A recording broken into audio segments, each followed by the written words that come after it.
I will never be able to touch you or even see you. We are the imaginary space, the canyon that separates each other. That's just the way it is. But your words have warmed this life and brought its orbit even closer to the sun. And I love you.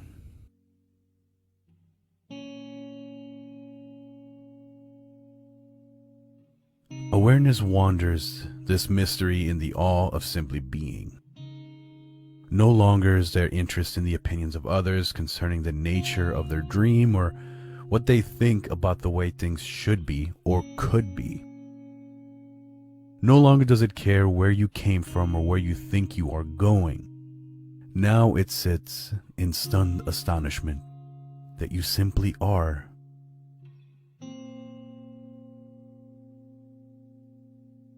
Oh, I know that as personas, we all exist only as beautiful mental fabrications. I see my most precious grandbabies and my other loved ones in the same light. I know that most of you will never sit across the table from me and share a coffee. That saddens me a little, and I'm all right with that. But whenever I am privileged to sit in your presence, I fall so deeply in love that words lose their relevance. And in some way I cannot articulate, you move softly into a small apartment in my mind and become a facet of who I am.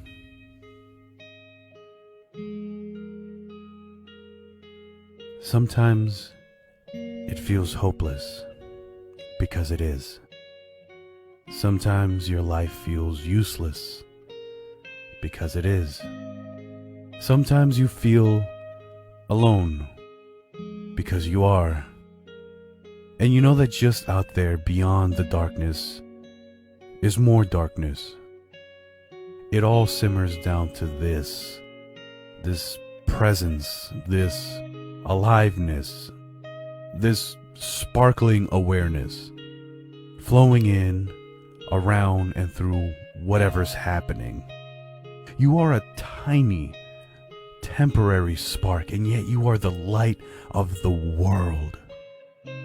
Love and beauty come alive and live in your chest. And all you have to do is look.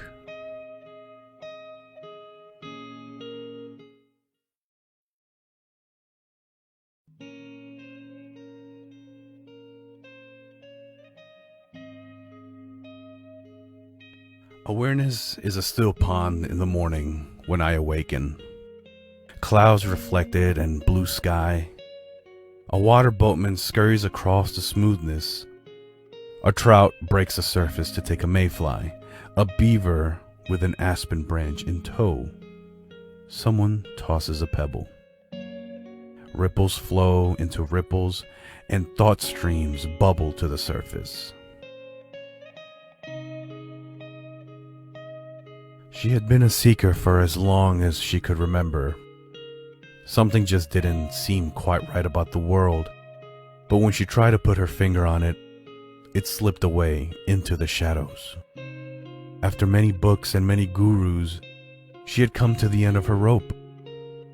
Sitting in the coffee shop with someone who she believed had solved the puzzle. After the light conversation, they turned to the matter at hand. She broke down and rested her head on the table. Just tell me. Why don't you just tell me what the hell is going on? Time passed. When she finally looked up, she was met with nothing but a blank stare.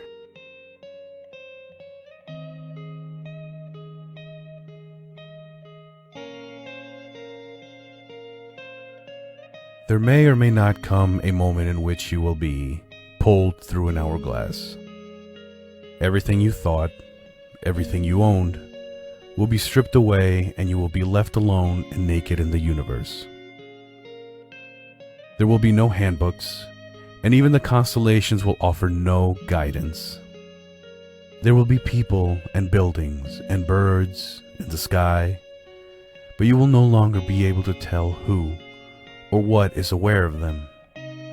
You will gaze out into a vast, mysterious, unknown, unknowableness, and embrace the joy and awe of simply being.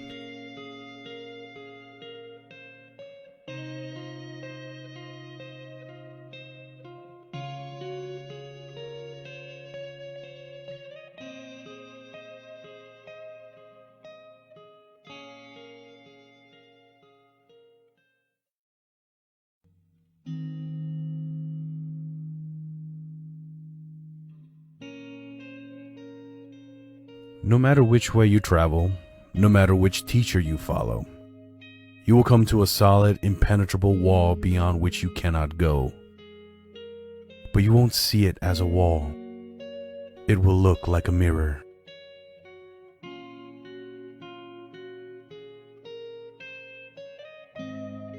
She found herself sitting on the very edge of the known world, gazing out into an edgeless vastness. Reaching her hand out, it disappeared, and she knew that if she moved closer, everything she had loved would be gone. She stood, turned, and walked back into the dream, smiling.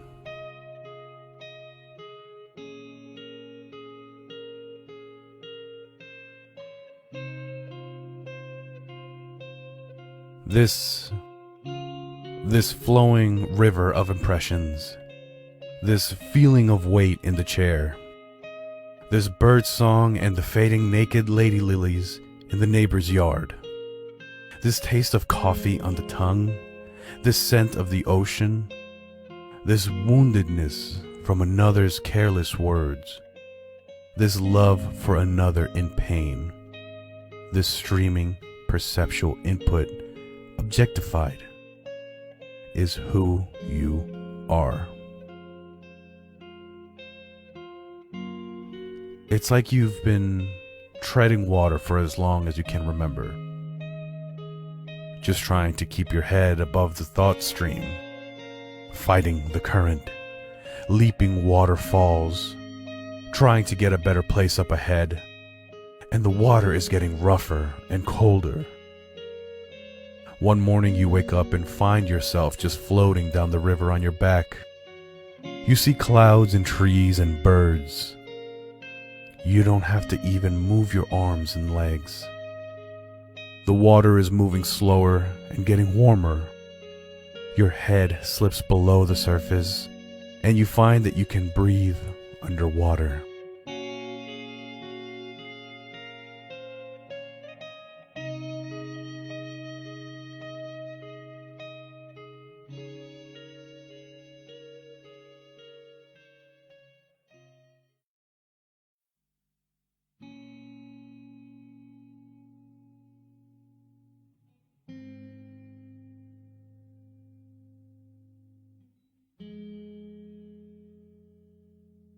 There's a very fine line between the real and the imaginary, and the wires get easily crossed. There's a natural tendency for the human mind to mistake the intimacy that accompanies these exchanges with the desire for company of the imagined source. I have had several that insisted that they wanted to come see me. They always seemed surprised to find nothing but a little old man sitting behind a curtain, laughing.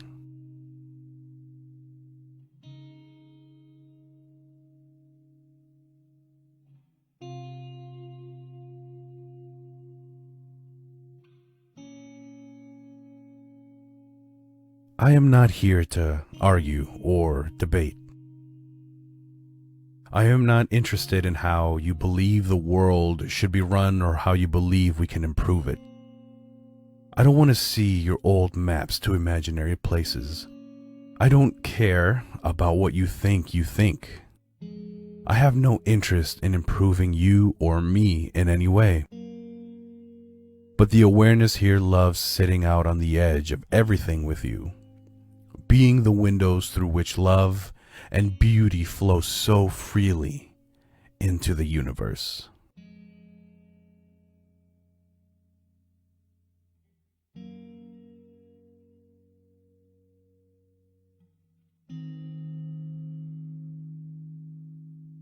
The body dies.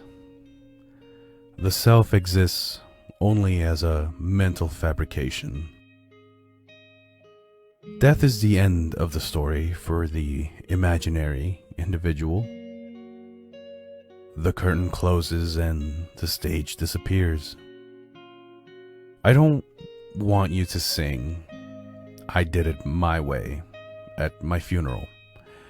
I want you to sing something like "He did it the way his brain was programmed," or something like that. You'll have to make up the rest of the words.